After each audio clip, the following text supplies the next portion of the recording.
couple of things, as you already know, but in the risk of repeating, so mastery of content, the research that you have done, the delivery style, the passion, and the strong argument. So we need and expect that you all portray these qualities. We need that and expect that you all portray these qualities. And yeah, all the best, guys. David Karaoke, Qua student. My name is Nimo Aden, former law student.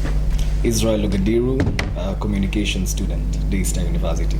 Of if they give the issue of government failure or dealing with this government failure to another body, say it a religious body, where then comes the difference? Ladies and gentlemen, I would like for the proposition to bring us an example of a government that is willing to cede its power in the international system, which brings me to my third point. Now, ladies and gentlemen, CVEs are not only a domestic issue, they are also expressed in foreign policy. This means what? It means that states are meant in their foreign policy to show us respect of human rights, to show us good governance, to bring out ideas such as protecting and strengthening the rights of women. Now, ladies and gentlemen, I would like to ask, do all religious institutions have the capacity to first change foreign policy, to second, affect foreign policy if they are not the ones who implement it? So, ladies and gentlemen, as we have proven today, religious leaders are not the best actors as the proposition has brought in. Now, ladies and gentlemen, of course, my second speaker will come in and they will prove, as I have done, I have shown you first that religious leaders are not the best actors. But let's say we take the proposition's case, and that is what my second speaker will do. She will take them at their best and show us a world in which we put religious leaders at the helm of CVEs or PVEs. Now, ladies and gentlemen, kindly remember, exactly as I said, CVEs and PVEs were put in place to deal with structural causes, right? They are meant to address government failure towards a certain community. Remember, CVEs are not a national effort. They identify certain groups, certain communities, and put them in place in order for them to be affected. Thank you. I will first deal with a few rebuttals that I have towards the argument that has been brought forth by the opposition. Then I will then lead to our point, to advance our points. I would like to state that why we are involving religious leaders is primarily because within every extremist group, an extremist ideology is based on primarily a belief that these people have. These beliefs are fathered by their experiences within a society, and for these reasons they feel, or as my colleague had earlier stated, they feel marginalized, disenfranchised, and fear abuse from the same state organs that they are saying have the power to contribute to the advancement of CVEs and PVEs. The reason why we state that the religious leaders are the best people for this is because they are connectors, they are accountable, and they are unifying. She said that her second speaker will come and give us a situation where we actually use religious leaders, which makes me question, are they aware that in the certain state, in the certain states, especially in Kenya, the government has actually used these tactics where they have called on religious leaders to do this. Primarily, let's look at the example of the capacity building and awareness creation engagement with religious organizations that was carried out in northeastern Kenya, where the imams, pastors, madrasa teachers, and the community were put in a situation together whereby they looked at the arguments for extremism and against extremism, where they strengthened the trust between law enforcement agencies, the community, and religious leaders. So I don't see why we should put the state in a position where they are coming to tackle violent extremism, where in a society where people do not even trust the state organs in themselves. I believe that religious leaders, being the connectors and the unifiers in this situation, can come in as the deliberators and unify their arguments and put clarity into the situation. Further, that how they will do this is primarily through two ways that have been already effected and are currently being used. The interreligious dialogue that is currently ongoing within with extremist groups, where they do capacity buildings and awareness creation, such as I have stated, that were carried out in the northeastern of Kenya. Further, there is a concern that there are people who come out of have been affected by these extremist groups. There is a need to rehabilitate and to reintegrate these people into the society. So they can do this through rehabilitation and reintegration of people affected by ideologies of violent extremism by employing the RADA tool that was was put in place by the UN, whereby they analyze people who come out of extremist situations either as propagators or people who are victims, and look at the best method that should be put in place to reintegrate these people into society and form their minds in such a way that they can be advanced. The reason we say this is because the argument that the opposition has come to tell us today is an argument that is based on the effect of extremism rather than the grassroots. As we had earlier on stated, and which she reiterated, these people also feel marginalized, they're disenfranchised,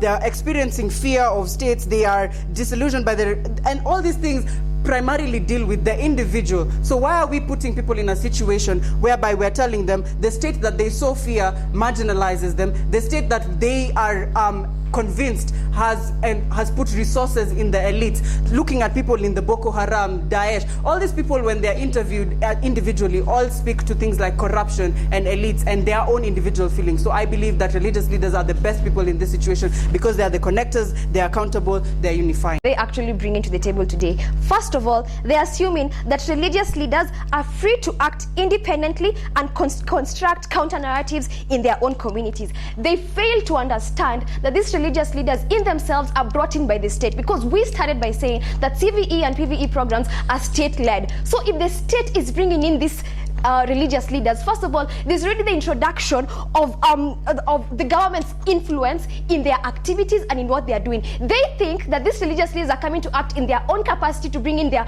own laws, to bring in their own solutions to these problems, and they fail to understand the government is already acting in itself. They say that the government is failing, and that's why they need to introduce religious leaders, and fail to understand that religious leaders are actually brought by the same government that they say that is failing. So how exactly, if we don't trust the state, are we supposed to trust the same religious leaders being brought into these PVE programs by these people? Second, they assume that with the education, these religious leaders can be able to raise awareness of radicalization in their own communities, and they'll be the first line to defend it. They fail to understand, and this brings me to my first point, they fail to understand the nature of the places where these PVE and CVE programs run. She gave an example of Kenya, and I have to say, there are places in this world facing violent extremism at such high levels. I am disappointed that you had to start with Kenya. Let's start with Somalia, Yemen, Syria, Egypt, Chad, Nigeria, places where violent extremism is deeply rooted, affecting the state. These places, the religious leaders who are supposed to be brought in to help solve the solutions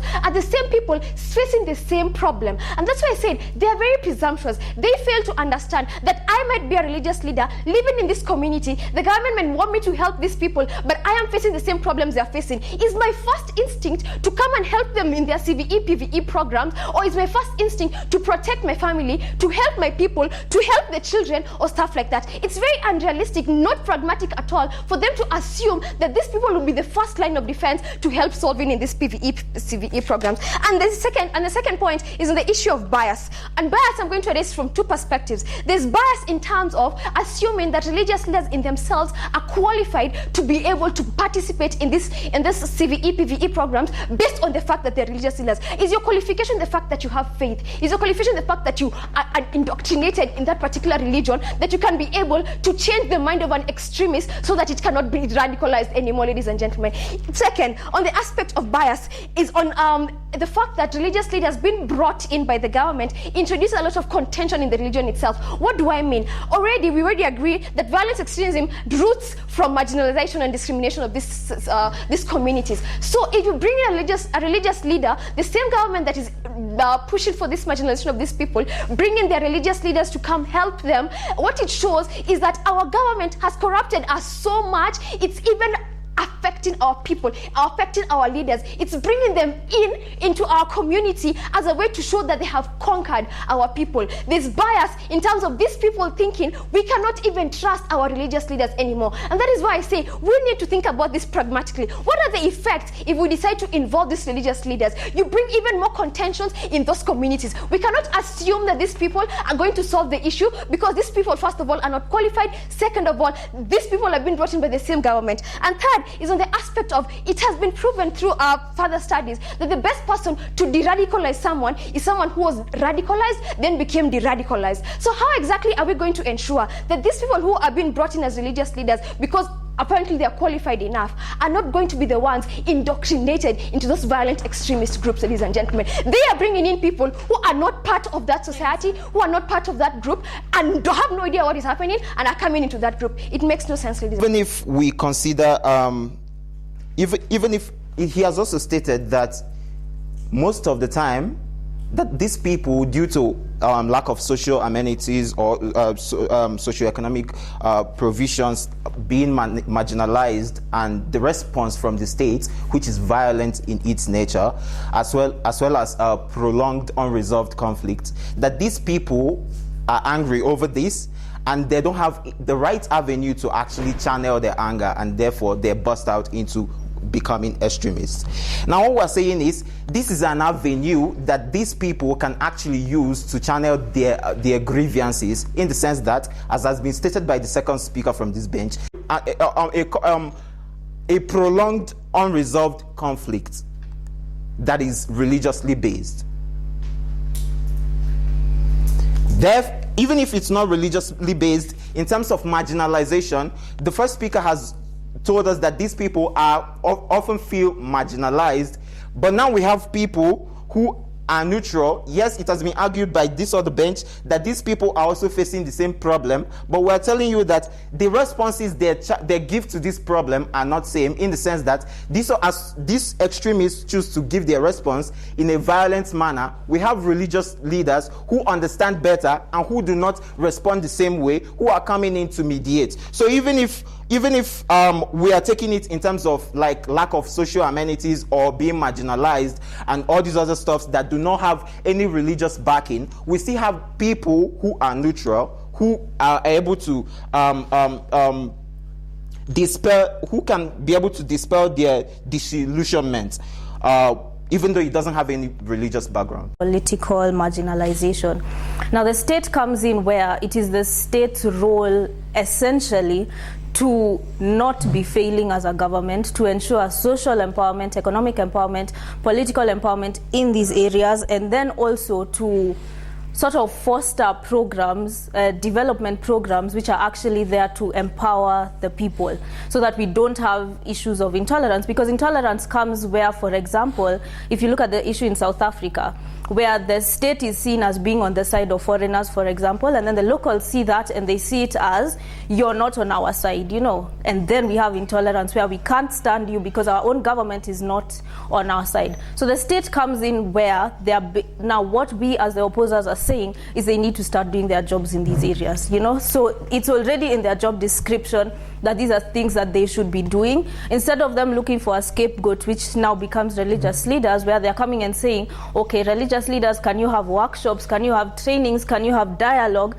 Instead of them coming to say that, they instead should do their work and actually foster development programs in these areas where they're actually empowering the locals, so that in essence we don't have these cases, and then we don't have issues of people being radicalized where there are extremist groups which, just because I'm going to get a meal, I'll be radicalized, you know. So yeah, that's our stance as the opposition. But we know that this does not happen overnight. Yeah? The development programs can't increase, and it's I like the way you take a bottom-up approach. But for the communities that are already in that state of vulnerability, how does the government come into play within such as an emergency measure? In short, how does the government come in to prevent the tipping point? Okay, so I'd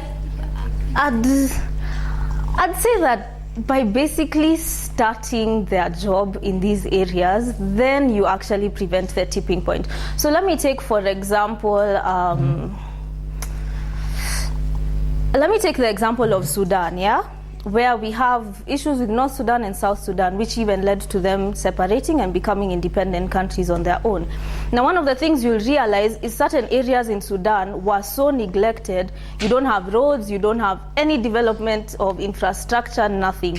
So the government sort of shuts its eyes to that and focuses where it feels will make the most out of it. So that's where we are concerned. So I feel like just by the government coming in and taking actual interest, developing basic infrastructure, developing schools, having running water. Like, it starts from the basics. We're not even saying overnight, like, go and have a new Nairobi city in Mandera, for example, you know, but it starts with the basics. Like, start with the basics of developing your infrastructure, ensuring the basic needs of your people, access to healthcare, access to water, like basic human rights are actually being provided to the citizens, and then slowly you'll get to the point where you're as developed. So I don't think certain projects have to be so big and expensive. It starts small and eventually leads to you eventually now achieve your objective in the long run. So yes. Are you aware that quite a number of violent extremist cases are actually religious based? Now, I think to a certain extent that's very true, which is why we have seen that the narrative that now goes on, for example, when you hear of extremist groups like Al-Qaeda and Al-Shabaab, it's linked to a religion, which is Islam. But what you see is, if you talk to individuals who actually practice Islam and are Muslims, they actually speak out against the acts of these people. So what we see in the cases like you're bringing out is these people take religion and then abuse it. So they say that, they take one quote of the Quran and say that this means that we should be killing everyone, and when we die we'll get XYZ reward, yeah? But if you look at the foundation of their arguments, let me say, you will actually see that it's not linked to true religion. It's linked to their selfish interpretation of religion.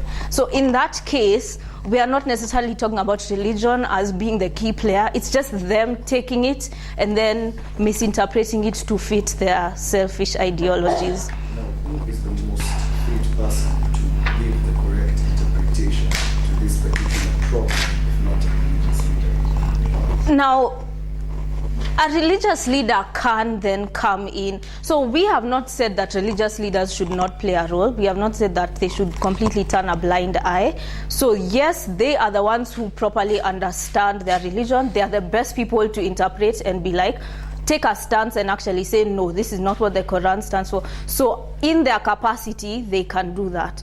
Where we say now the state plays the most crucial role is where these radical beliefs and these radical interpretations that they've made stop being interpretations and now start being, we are seeing the effects of them, we are seeing them being implemented. So that's where now the state not only plays a role in preventing them from now like taking action based on these ideologies, but now in the long term put in measures so that we don't have them interpreting these situations like that. So let me take, for example, cases like in Yemen that she mentioned, yeah, where we have, they don't even have basic necessities are not there, and then we have kids being recruited. Some kids are even kidnapped into these extremist organizations, yeah.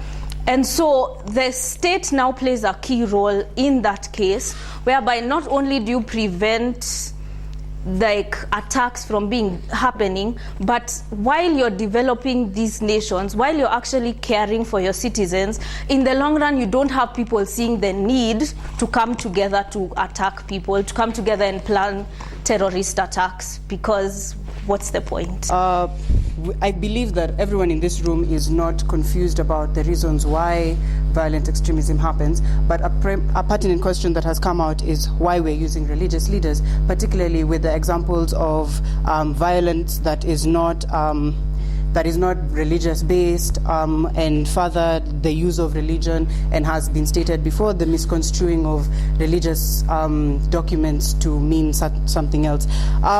I believe, as was answered when it was stated that the religious leaders come in and dispel delusionment. What we mean by delusionment is that within every extremist group, within every extremist ideology, there is the use of religion in the sense that we are not religion in this sense is not a denomination. Religion has never been Catholic or faith.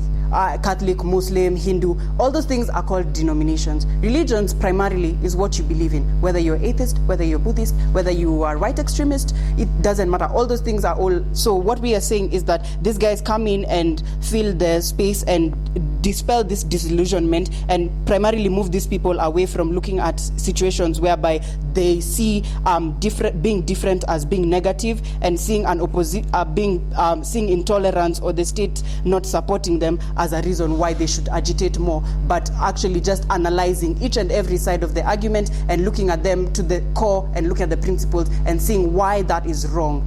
So that's why religious leaders need to be involved, because they are better analysts when it comes to what is right and what is wrong in a society. Neutral party. Now, ladies and gentlemen, they have not proven how neutrality, how faith, as they put it, makes you a neutral party. Ladies and gentlemen, our case was in two phases. First, theoretically. Theoretically, in the securitization process, the state is the legitimate actor, not a religious institution. And then we went into the practicality of having religious leaders. And as we mentioned, you have to think about dynamics. You have to think about the state, and you have to think about the situation. Now, ladies and gentlemen, I accept, and we do accept, that religion is about faith. But at the end of the day, you have to remember, there is a reason why the Catholics at some point were killing Protestants. There is a reason why Christians at some point were killing Jews. There is a reason why religion is now on the wave of terror at the moment. It's because faith does not equate neutrality, and thus religious leaders are not the best actors to be in CVE programs. Thank you. Did a good job with demystifying and debunking the whole topic. So that was really, really good of you. And also the second speaker with you. Also how you attacked the topic at hand for proposing it, the roles that the religious leaders were playing, the reasons why they're the best fits, how they act as the connectors and conduits, and the ways that they do the PVE and CVE, how the religious leaders could come in through the interreligious dialogue and the rehab and reintegration. You guys really did a good job. However, there's a question that they posed to you, presumption of neutrality, because them coming from the angle of faith and religion doesn't really mean that these people are neutral, yeah? Because we find many a times people are always ready to pull the trigger on labeling any kind of religious attack, violent attacks as religiously motivated, yeah? And so when you look at it from the angle that not all of them are religiously motivated, yeah, and some of the religious actors do not act as neutral parties to this particular fight, yeah. So yeah, the presumption on neutrality and also unifiers, yeah, we find that a major and a very vast majority of the human beings on this earth, the world's population, do not subscribe to any faith. So when you try and bring in the aspect of them being unifiers, it's not in all cases that they will act as unifiers, yeah. And so you also had to attack it from the point that even within these communities and this group of people, the percentage of the population that do not subscribe to any religious affiliation, how do you go about this within the religious context, yeah. Then mitigation factors of already radicalized individuals. We know that there are people who are already radicalized. You never quite gave us how religion and religious leaders, in their involvement within the process of countering violent extremism, how they can play a role in de-radicalizing already radicalized individuals, yeah. So yeah, and also factors, you never considered factors like rejectors of religious pluralism, yeah, because we find that many religious leaders, or rather some of them, not rather many, reject religious that word kind of heavy on the tongue, but anyway, you get the point, yeah. So how do you go about this, yeah? So yeah, and for the opposers, props to the first and second speakers. You came out very, very strongly, and the passion was in your eyes. That was really, really good.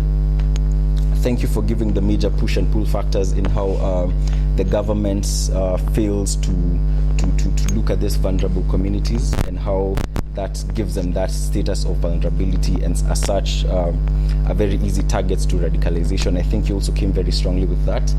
and also things to do with upward mobility in the social stratum, and as such act as factors that cause violent extremism and radicalization. So I think you came very strongly, and also the third speaker, props to trying and answering the question. I think you did a good job. So yeah, we shall move on to the second judge for the remarks. First off, I must say it was job well done to both groups. Especially loved her. Sorry, what's your name? Sorry? Rauda. No, not to say I love any of you less, but you guys are all, I could tell the passion from your arguments. You guys had sophisticated points, comprehensively covered your motion. And other than what he has said, I'll say some of you cited your sources, which was brilliant. And yeah, I think my remarks are just well done, and all the best to the team that wins. Amazing job. I loved the presentations. You guys gave us a really tough job when it came to judging all this. Your name is Collins? Oh, Michael. Michael, good job in taking your role as the first speaker for your side. That was brilliant. And I think props to both of you once again. I think you showed uncertainty at some point of your responses to the questions, but I loved how you took time to internalize the question so that you give a proper answer. That was beautiful, and I really big you up for that. I also liked how you answered the questions, but then I felt like you didn't take enough time to respond to to understand and internalize the question. But both of you teams did an amazing job. You're Effie? Yes, Effie, I loved your delivery. I also loved your confidence. I think as a communicator, your confidence was really good, and also your voice and your stage presence. So amazing job to both of the teams. Kindly appreciate them, ladies and gentlemen.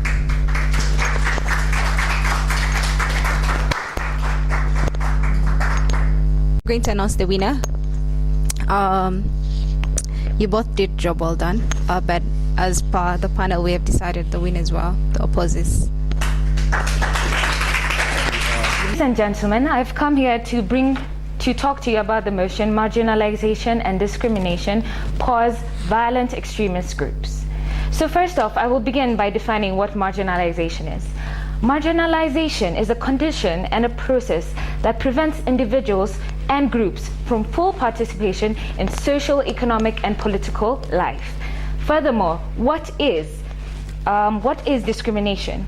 Discrimination is intentional or unintentional behavior for which there is no reasonable justification which affects the people on the basis of age, color, race, ancestry, place of origin, political belief, or religion. So therefore, I'm going to present to you why political, social marginalization, discrimination, and economic reasons are the reasons for violent extremist groups in different factors and different places and different areas. First off, in Somalia, there are more than 500 deaths, and as well as Ukraine, Yemen, the CAR, South Sudan, and Cameroon. And what are they inspired by? They're inspired by ideologies such as marginalization and radicalization. So how did this come about? First of all, there was ineffective or blocked political participation, and this caused a widespread or harnessed violent extremist groups. Why is this? It's because weak institutions, law enforcement, have led these institutions to form, that these violent extremist groups to form that basically go against the state. For example, Boko Haram. Boko Haram was once a faith-based organization, and it became violent in the face of violence against them. Why is this? Because they were repressed due to suspicion, and this is what caused them to go violent and turn violent against the society. The evidence for this is through the U.S. National Intelligence Council Authority 2020 report. They feel disenfranchised, and therefore they basically go against these things. Secondly, in the search for personal and group identities, youth are led to become two extremist groups. Venhouse stated that 2,000 fighters in the Al-Qaeda had said that the reason why they are joining these groups are through the search for meaning. This search for meaning make them form basically hostile groups, and this leads to outward disregard for society's norms and cultures and all of these kind of things. And due to that, basically they form a group, a religious or ethnic identity, which is basically characterized by violent extremism. Thirdly, actually, there's economic reason for all of these things. For example, income and poverty deprivation are the major drivers of radicalization in these places. Why is this? Poor countries tend to have more terrorists. For example, in Kenya, Islamic youths who are unemployed or do not have as many resources. Example, 70% of the people who have joined are in between the ages of 15 to 34, and they are unemployed and marginalized in these places. Therefore, due to the lack of help from government and the desperation and hopelessness, they tend to rely on these leaders and senior commanders for security and support in these places. Therefore, underemployment, my second speaker will continue to talk about this, but I'm just trying to show you that basically the discrimination of these places of these youth and social organizations are what lead to them joining and being radicalized by these people.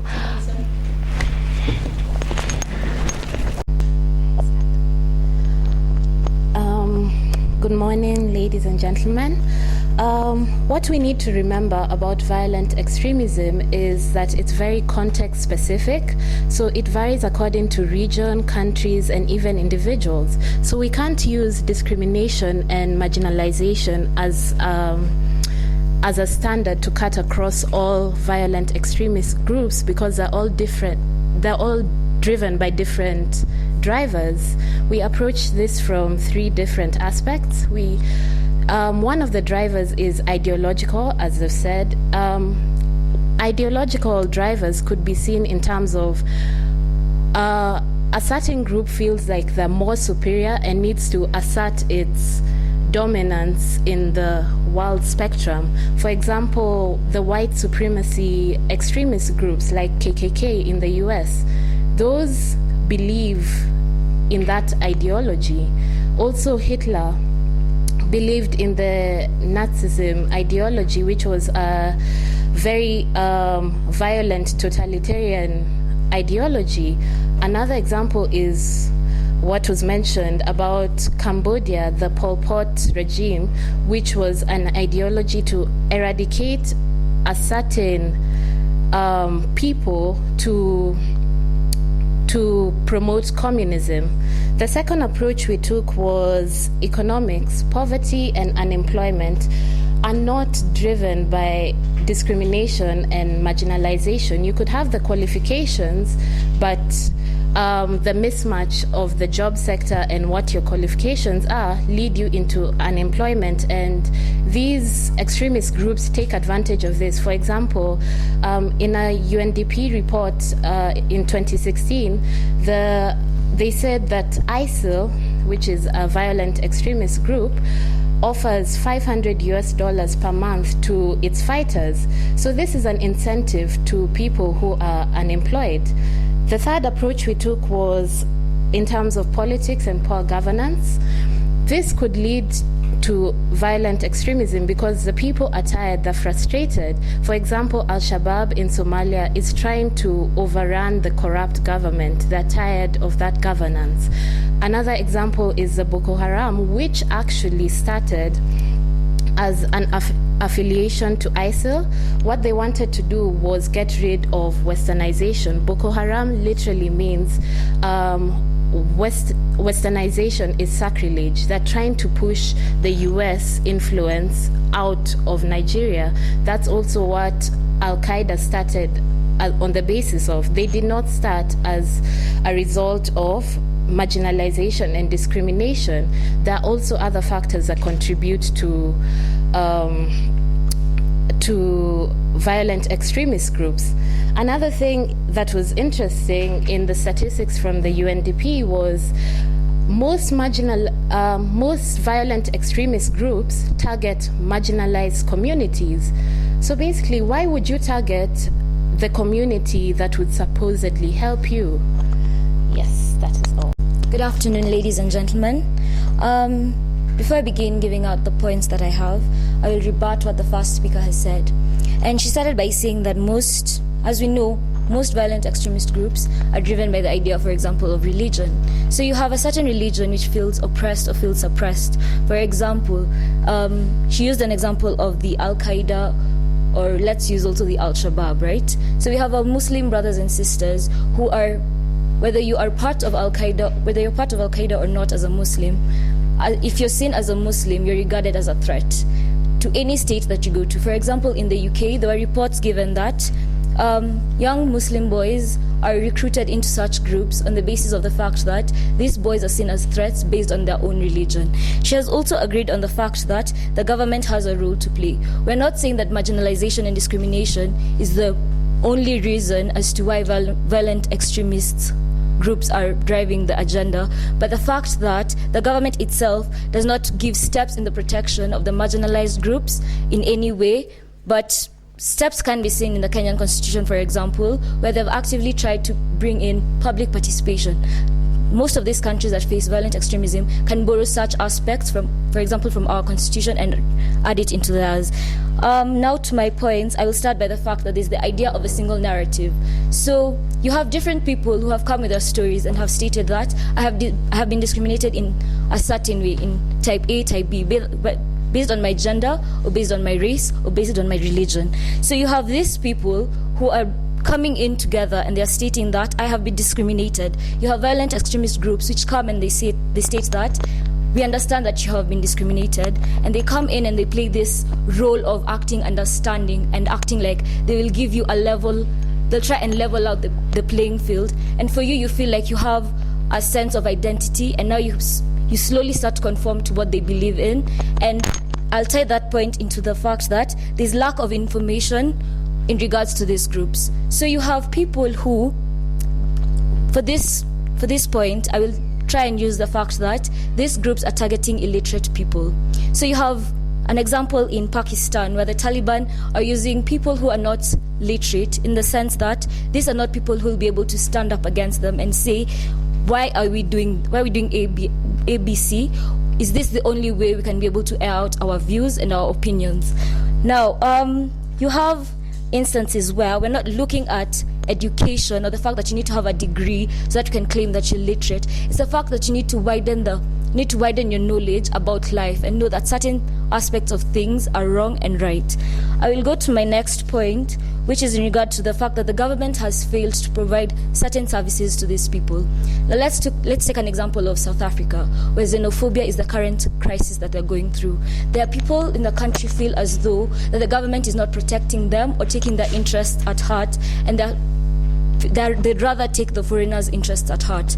Now, when we look at this, for example, where the government has failed to provide avenues where people can be able to come and say that this and this is going on, and we feel like this is a discrimination against this kind of people, we have examples of extremist groups which come and offer a hope to these people, and they say that they'll be able to provide whatever that these people want. This is a driving power that gives power into these people's hands, and we'll tie that into the sense that let's take the example of warlords. Warlords come in and they state that there is anarchy in the country, for example. They will come in and they'll state that we will be able to overthrow the government and we'll give you what you desire or what you want. You will not sit down and start questioning them. You will feel like they're giving you that which you desire and that which you require. I will go to the next part, that the government has failed to provide security and justice. I'll take this moment to first rebut and then also build upon our point. So at first I was actually caught a bit unawares because I feel like the opposing chair is kind of agreeing with our points that marginalization and discrimination are not the major causes of violent extremism. To begin with, such an identity. When you look at such an identity, that does not cut across that does not cut across all nations. When you look at a place like Boko Haram, the environment itself makes one person very susceptible to being drawn in, as compared to other countries where the children could have, or these boys could have, other opportunities where they can actually find out more about themselves. When it comes to ideology, ideology breeds and preys on fear and arrogance, and not equality. So to build on ideology, I'm going to use the moral perspective of selection and susceptibility. So for one to be vulnerable, these are two factors that really come into play, and it'll breed heavily in a place where, like let's say Islam countries, where they take the ideology of religion, where one is already exposed to this, and then they feed one on what you know, and then they bring in the misconception, which drives someone away from what they think was right. And also the question, and also what you raised about morality, it begs the question of who decides, and what body decides what is right and what is wrong. So to go back to the selection and susceptibility, one can be susceptible. An individual can be more susceptible to an ideology or religion depending on their risk of exposure. So this does not cut across all. If you look at Saudi Arabia or Iran, a person is more likely to be exposed to such ideologies, and like in Kenya, where you'd have to come first, bring in the Islam, convince them about it, and then the risk of exposure even in itself is a bit low. So the ideology and morality part is a bit shaky, because it does not cut across, and it's dependent on an individual's risk of exposure. And then now to bring about the point of economy, this goes against what you said about them being illiterate. Something that we found very interesting was that in a paper about engineers of jihad, it brought about this point where 7 out of 10, or even 48% of the people involved, or the people recruited, were actually engineers. Take example for 9/11. These guys were pilots. These guys had engineers to actually make sure that the bombings went right. And it makes you wonder, what exactly is it about engineers that makes them more susceptible to actually being recruited? And another paper also by UNDP showed that engineers or contractors were the first, and the success of recruitment was actually higher than others. They're always being attacked, or they feel that some of their requirements or what they conform to are not being addressed by the state or everyone around them. We also have some poor people are part of the marginalized, as you can see, most of the rich or just the middle class people do not actually want to mingle with them, or do not provide enough for them. As you can see, the situation in the country, that sometimes there are places where more resources are availed to certain places, but other places are left. Like, for example, you can see here in Nairobi, we are already a bit developed, but the government insists on providing us with resources. Yet some people in Turkana do not have enough resources, and they need it. So they're part of the marginalized also. Yeah, so they're not. And then you also have the youth, on the unemployment point, the youth, they can also be marginalized in that some of them do not receive work. That can be based on ethnic and also religious basis or gender. They are marginalized groups. Yes. For example, an example of that is what's taking place in South Africa. The xenophobia thing. What's an example on that is what's taking place in South Africa. The xenophobia that's going on. It's they feel as if they're marginalized actually, or discriminated against by other foreigners who feel that as they feel they're taking over their country. They feel that they're not actually participating enough in the activities they're that they are supposed to be participating in as citizens of the country. The second speaker talked about ideology. So you have a rich person who has a false ideology here. You have a person who has money and who, from their side, actually, they said, who is looking for an identity, searching for an identity. They don't really know where they are at in life. They don't really have something to believe. They haven't really grasped on anything as a belief. So they come and meet with such individuals who are in these violent extremist groups, who then again push their agendas. And because such a person doesn't really have something to grasp on, they latch on to these violent extremist groups. Not because they are poor, not because they are marginalized, but because they really don't have identity. They're looking for a purpose for their life. Yeah, I think I've answered your question.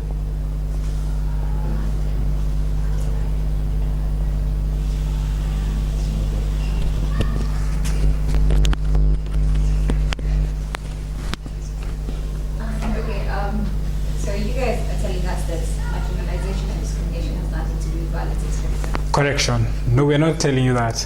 We're not telling you that. What we're saying is that, yes, marginalization and discrimination are factors, yes.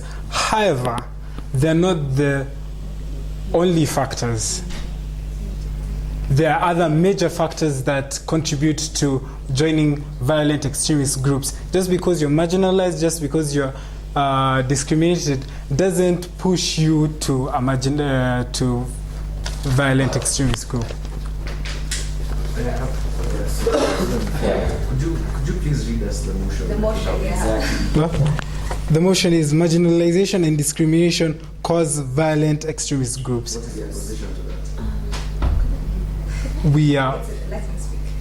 Pardon? What is the opposition to the statement that you just made? So the opposition.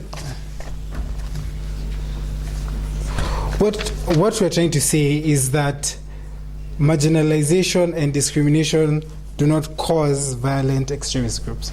Yeah. The Turkana community, as they say, is a marginalized and thing, but that doesn't push them. They're not violent extremist groups. They're not a violent extremist group. You see. So what we're saying is that, and also the blacks. The reason as to why she asked is because the first speaker talked about this point being context specific, isn't it? Yes. The whole process of marginalization and discrimination, it's context specific. Yes. So what you're trying to say is that there is, or rather there are some contexts whereby marginalization and discrimination does cause violent extremism groups, and there are other contexts where they actually do not. The opposers were saying yes, they are not, marginalization and discrimination are not causes of violent extremist groups. You're conflicting your statements. Pardon? You are conflicting your statements. When she gave the question of Inawi, you said that they are factors. Now you're trying to... Because now I'm answering your question. Because her question was phrased in a different manner. You see, it was not that manner. It's the same thing that you're saying, because the reason why she went to in a way is because you're saying that we are, yeah. And what I'm trying to do is to draw the fine line between these two questions: the current question that we have and the question that you are trying to answer. Okay. Remember, our motion is marginalization and discrimination cause violent extremism, not our major causes. Then, if at all that was a question, then your point would stand out when you say that they are in a way, but are not the major ones. Then, if I've understood you correctly, then the answer to her question is no. So they do not, in a way, we need you to see this. No, they do not, in a way, cause violent extremist groups. Yeah. Context and not in others. Yeah. Sorry, explain what you mean by context specific. What we basically were trying to say is you can't put one cause to it, and that's why we came up with the 3 different drivers to it. You can't put like, the proposition is putting one cause to violent extremism, and what we're trying to say is it's context specific, it varies across different contexts, so that different drivers that are not marginalization and discrimination. Again, you are still answering the question of being a major causes and not major causes. No, I haven't You said that should give us reason for you that marginalization. they are not, explicitly not. They're explicitly not why not. they have minor reasons. Okay. Yeah. That are taking place there, they have perceived notions that they are being attacked because they are not that well developed, or they feel undermined by Western policies that have been introduced that are making their nations more not to be that developed as they want it to be. So that's where religion can come in. And also, religion and ethnicity is part of it's one of the most powerful drives for identity. So when you see like religious and charismatic people, they usually instrumentalize identity and use it in such instances for religion. Yeah. So now, there's been a lot of back and forth in the sort of recess.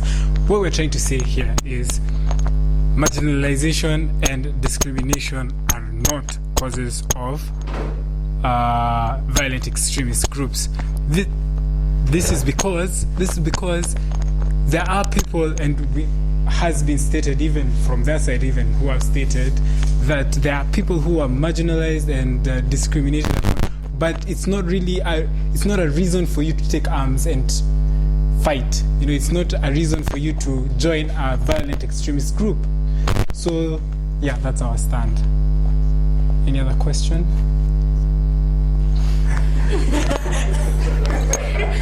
So throughout our debate, we have proven and demonstrated that marginalization and discrimination can be a cause of violent extremism.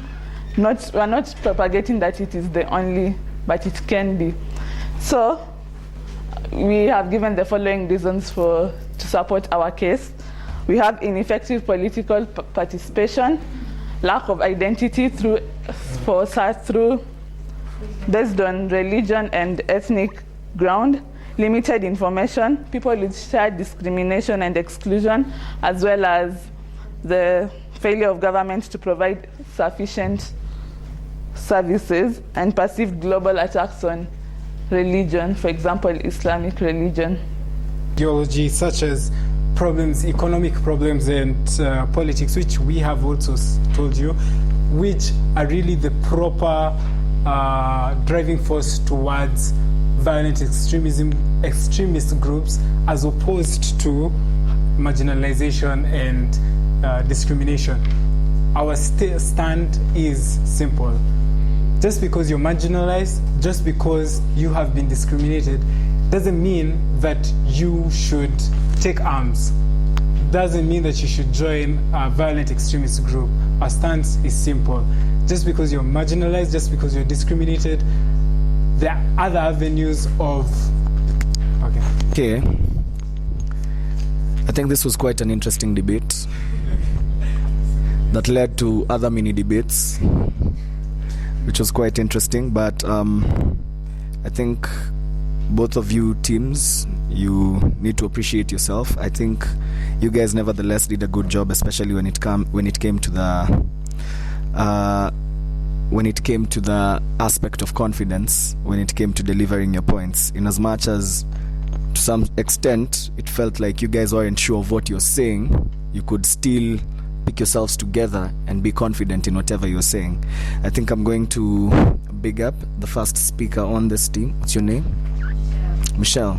I loved your delivery style. Your delivery style was really good. It was quite eloquent. Although at the first part, when you're starting to debate, your voice was a little bit shaky. I think you were a little bit tensed, but you picked yourself together.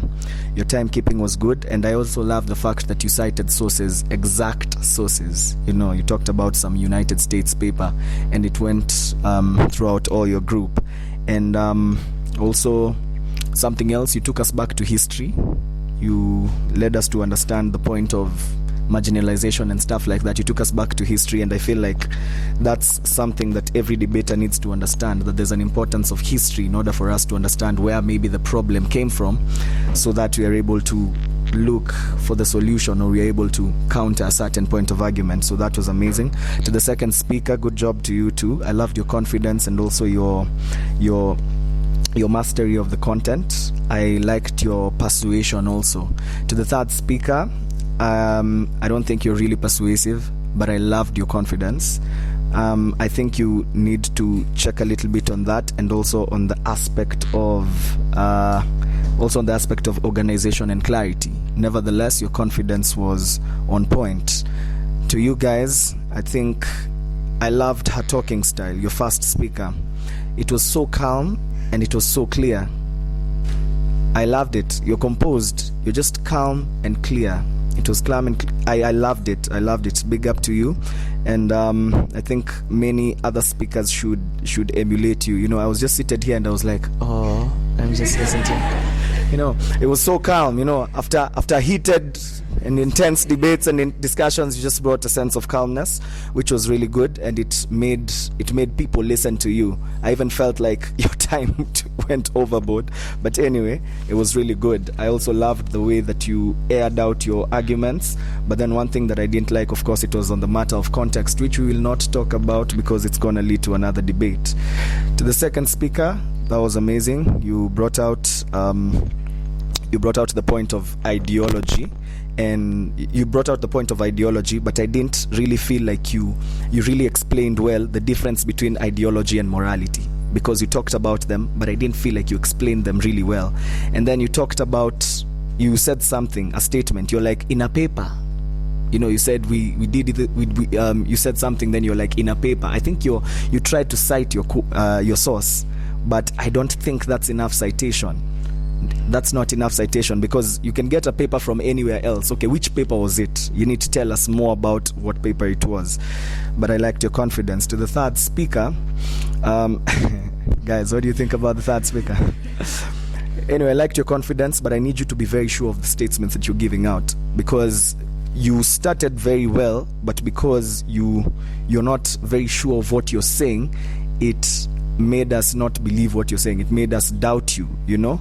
Even your body language was okay, but because you're not sure of what you're saying, it kind of like made us have a lot of doubt in the statements that you're saying, and it led to questions and questions and questions. And I'd also like you to work on the organization and clarity of your statements, and the timekeeping. Yeah, okay, not the timekeeping, but the mastery of content. Okay, because it felt like at some point the judge had to remind you what side you are on, you know, and that literally killed your team. So what I'm just trying to say is that you guys need to improve on the necessary areas, but I enjoyed this presentation and discussion. Yeah. Anything else?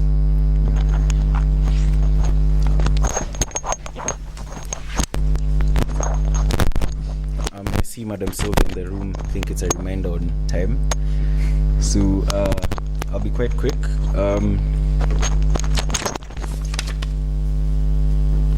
From the proposer side, Michelle, just your name? Jael. So Michelle, Jael, and Natasha, especially with the first and second, Michelle and Jael. I like that you were very, very factual, and your use of examples was quite quintessential. It was really, really good. We liked that. The third speaker, you were a bit shaky. You are, I don't think even the bit is the word. I think you are quite shaky. You are not exactly sure of the points that you are giving, but nevertheless, yeah, and also, yeah, choice of words. I will tell you here now, choice of words will kill you. Your choice of words, like the mishap that you benevolent, your choice of words really, really matter. So next time, really, really research even to the choice of words that you want to use, so that you. Yeah. Then to the opposers, the first speaker was very, very calm and composed, and I liked how you brought out your points. Same to the second speaker, though she brought the game down a bit, but you were still as good. But there is one big problem I have with the opposer side. Much as you guys brought out very factual points, much as you guys were very composed and eloquent with your speech, we feel like you severely went out of the question. Yeah, you did not understand the question, because the question states that what are the causes? Yeah, and from the motion that we have,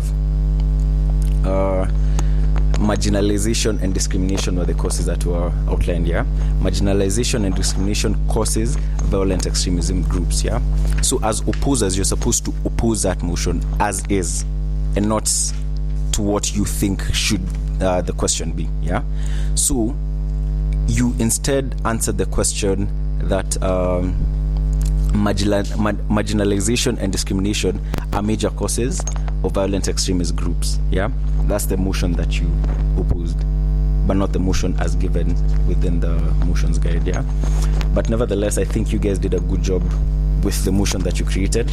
You guys did quite a good job. Then the third speaker, hey, we keep up, man. As in, we tried to bring your team back on track. You're trying to tell us that we do not know what we're saying, and really, I think we have seen that you guys get off the motion. Yeah, we feel like next time that you'll be debating, try and look at the motion, break down the motion. Yeah, break down the motion into bits and pieces, such that you understand it from a very from a minuscule point of view. Then you come up, rather than looking at it from the up, coming down. I think that's where you went wrong with it, because if at all your first speaker, as the first speaker Michelle did on the other side, she really debunked the motion. She gave us what marginalization was, what discrimination was, what violent extremist group was, and generally just debunked the whole question. But your first speaker didn't do that, and I think that's where you went wrong, because as a result of her not doing it, then you guys did not understand the question. If at all she did that and oppose it from that very small point of view, I think you guys would have done a better job. I think, again, from the question you guys created, I think you did a good job. So yeah, thank you.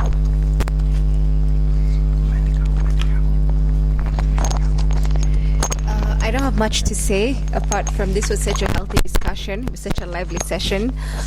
Big ups to the first speakers from opposing sides. You guys were well, like, you guys researched your work so well. You were so calm, you were so eloquent. So the second speakers as well, you guys were good. And to the third speakers, pull up your socks. But nonetheless, you guys put up a defense and it was brilliance. So for now, we are going to give the verdict to the winning team. We'll move on to the next round. The proposers, you guys were awarded the most points. For the opposers, job well done, nonetheless. Do you guys want to know a percentage? Yes or no? Okay. Do you want?